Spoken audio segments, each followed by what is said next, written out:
Next we have the Harvest Child, my personal most hated lair boss until the release of the Shroud, and its boss, who we'll be discussing last. The Harvest Child is a Plague Eater type enemy and the boss of the Fetter. It's also a disgusting cornucopia child who makes my goddamn skin crawl. I hate this area. It's so nasty. I don't know if it's because I'm a cook, because I like to cook. I handle, raw meat and stuff, but oh man, this place skeeves me out. I don't like it. It's a really cool area. It's just, oh god. Anyway, the child is a size 2 enemy with 120 max HP, but it isn't alone in its arena. In front of it are 2 piles of fetid meat, which will pull your team out of position and force specific actions on them at the most inconvenient of times. This is a shuffle fight, through and through, so you're going to want to make sure that you pack a team that can handle it. First, let's talk mechanics, though.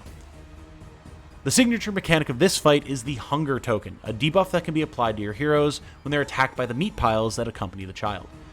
If they do not resist, an afflicted hero will receive a Hunger Token, and on their next turn, they will be forced to move a rank forward before they can act. If a hero is under the influence of one of these tokens when they move to the front line, they will be forced to use the Feed the Hunger skill, causing them to take a big juicy bite of that scrumptious raw meat that's in front of them. Delicious. Not only does this use the hero's turn, it also causes them to lose a chunk of max HP for the rest of the combat. I'm assuming that this is because they contract like 5 different diseases and 8 different parasites from even coming in contact with this disgusting crap. The other main mechanic involves the child itself, which will move towards your ranks each turn while using the Sapid Drippings skill to blight your backline and a tantalizing tidbit to inflict stress. Once it makes it to the front, it'll use its Maws of Life attack, its signature attack, which inflicts huge damage to the front 2 heroes, applies bleed to them, and then moves the child back to the back row to start the process all over again. Taking as few of these attacks on the chin as possible is vital, but fortunately there are plenty of ways to make sure that happens. Being able to move yourself and the boss will be key to victory during this battle.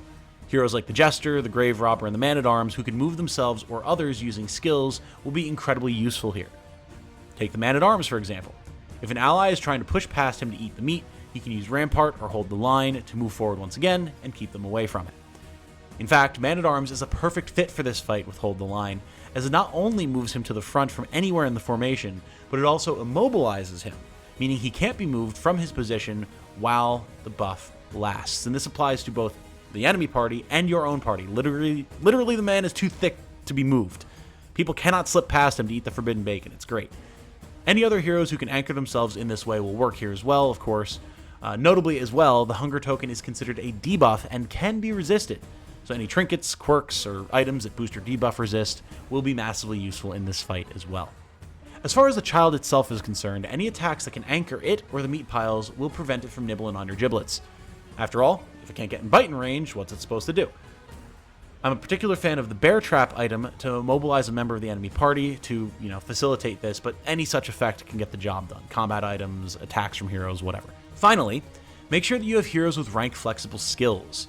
Skills that they can use even if they get shuffled out of their preferred position, and plenty of flexible range options to hit the child no matter where it is in the formation at any given moment. Just don't kill the meat, whatever you do. The less meat there is on the battlefield, the faster Maws of Life will come out due to the child getting to the front line faster, similarly to the Librarian and its Burning Bright attack, so try not to use too much AoE here. As long as you can handle all the in-battle movement, there's not really a specific hero or attack that you need to worry about using for damage. Pretty much anything goes, although packing some bleed attacks can be nice, as the child's bleed resist is its lowest resistance. And who doesn't want to bleed a child, right? Hope I don't get demonetized for that. Anyway, you should also pack Blight and Bleed healing, of course, as you might expect. The Plague Doctor and relevant combat items will do the trick here once again. For an example of a party I used to kill this boss, observe the current setup. Hellion, Highwayman, Jester, and Vestal. Hellion's flexible damage options and bleed skills allowed her to put the pressure on big on this boss baby, and the same can be said for the Highwayman. However, Highwayman also had the benefit of frequent dodges, making it easier for him to stand on the front line and avoid hunger attacks and maw attacks. Jester is pretty much the MVP for any team in this fight. Slice Off deals great damage to the boss. Pretty much every other ability he has moves him or another hero, like they're dancing the cha-cha slide. It's great. And finally, the Vestal is honestly kind of a mid-pick for this fight. I should have gone with something else. Her only real way of dealing with Blight or Bleed is Ministrations, which is fine, especially if you upgrade it. but she has no way of repositioning efficiently if she gets shifted out of position. That said, her consecrations were nice for extra defense, she's able to heal for good chunks of health, and Judgment can deal a surprising amount of damage when you need it to, so she wasn't bad, there's just better options. Really, the Child is a more intimidating fight than it is challenging, per se. Once you have a grasp of the mechanics, it's quite manageable so long as you come prepared to deal with party shuffles. That's honestly probably why I always hated it in the early access period. Back then, I was far less accepting of shuffle strategies, and I didn't really account for them much in my builds, and they would wind up kind of hitting me in the face unexpectedly as a result. For defeating this boss, one of two trophies will be yours, of course. The Bumper Crop, which grants a girthy 25 extra inventory space when equipped, which is massively strong, or the equally strong Harvest Bounty, which increases your hero's HP by 50%, but reduces their death blow resist by 50%. I've personally found that this is pretty much always a good trade, as having that much HP means you'll rarely ever be on Death's Door in the first place, and I mean, we all know that Death Door resist is a lie anyway, so what does it matter if the number is lower? You're still going to die in one hit regardless. Finally, we need to talk about the elephant in the room. Here he is, the biggest boy himself, the Leviathan. This is the most recent addition to the LAIR boss roster. The Leviathan has come in swinging hard to take my top slot for most difficult boss on the list. He is a massive fisherfolk and leader of the Shroud, and this boss has more than any other required a very focused strategy from me to make the battle against it even manageable, let alone easy. I don't think easy is the thing you're going to encounter with this fight. This is partly due to the fact that, while it appears to simply be a size 2 enemy in the front 2 rows at the start of its battle, it becomes much more when it raises its scaly hand from the depths to batter and to drown you. You know, for fun. So let's get down to carving through this 155 HP baddie, shall we? As mentioned, the main mechanic of this battle revolves around the Leviathan's hand. While not present at the start of the battle, it will quickly be summoned by the boss when it uses its Deep Rising attack. This hand has 24 HP, and will return each time it is called, regardless of how many times you destroy it. It has two functions. The first is to grab a hero marked by the boss's Eyes of the Storm attack, holding them beneath the water until the hand is destroyed. This inflicts massive health and stress damage, and removes the hero from the fight until you can rescue them, often leaving them on death's door as a result. The hand's second attack is Batter, a medium damage attack that targets heroes who are marked by the Leviathan. In addition to the moderate health damage this attack deals, it will also inflict stress and, more importantly, shuffle the attacked hero, because of course it does. But we're not done, because there's plenty more the Leviathan is going to put you through.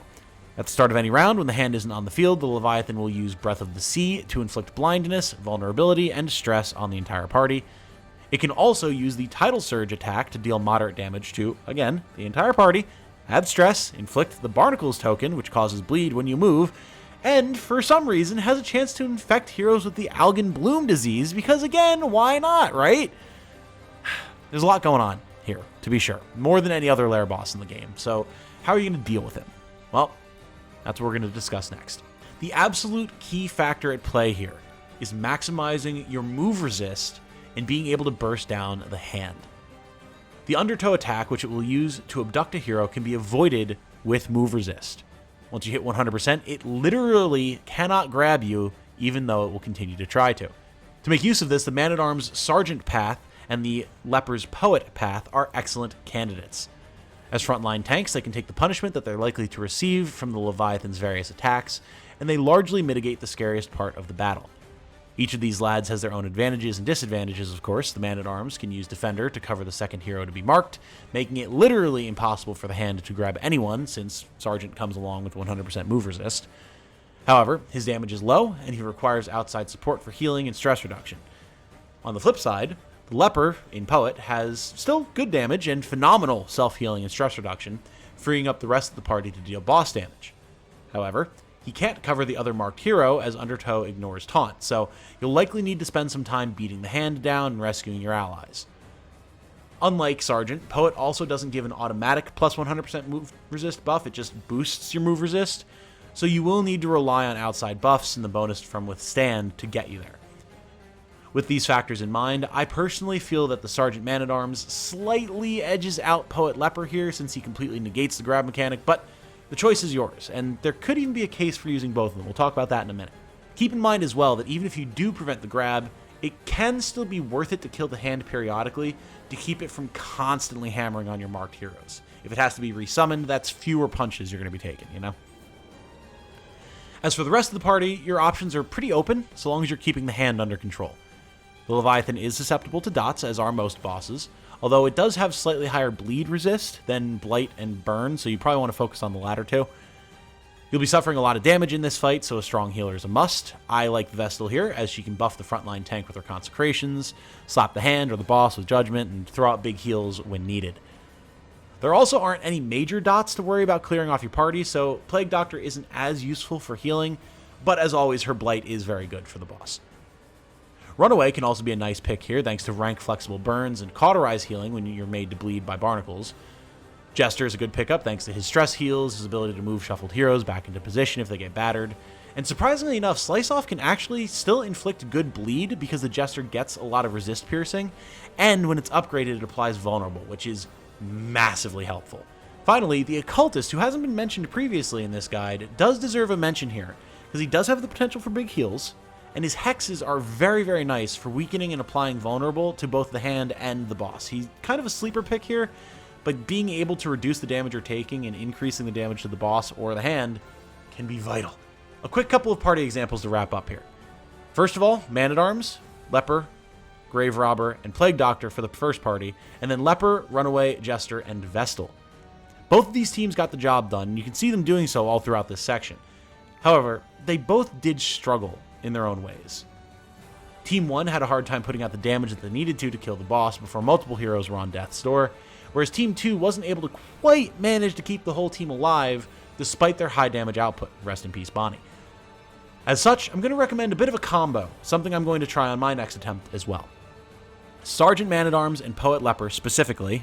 In the first team with Man-at-Arms and Leper, I did not have that combo going on. Virtuoso Jester and Seraph Vestal.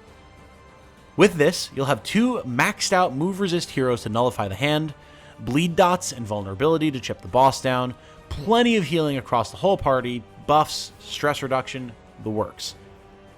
Will it actually work out? Who knows? Haven't tried it yet. But I do think it's worth a shot. From all of my testing, I feel like this is going to be the team that has the strongest chance of not just beating the Leviathan, but coming out relatively unscathed. For your trouble against this boss, you will earn either the trophy The Lashing Tides, which increases stacking for combat items by 2 per stack, which is fine, or the Beck and Call, which increases bleed dealt and received by 100%, which is better, but still not great. But with all this info that's been thrown at you, I can hear the question coming. Tom, which lair boss should I target? Which one's the easiest? Since you need to clear one of these bosses on any run that you want to take to the mountain, it's a fair question to ask, but it's not an easy answer. While yes, I would say that the Dreaming General is by far the easiest of these bosses to take down, in general, no pun intended, whereas the Leviathan is by far the hardest, and the Librarian and the Harvest Child kind of lie somewhere in the middle. The real issue lies with the boss of the Confession that you're on, and what team comp you're planning on running to get to it and kill it. A team could be great at dealing with the Leviathan, for example, but be terrible at fighting the Seething Sigh in Confession 2. So this is a decision that you'll have to make for yourself. What's your team look like? What items have you found, or skills have you unlocked through Hero Shrines? Do you even know what the final boss of the Confession does?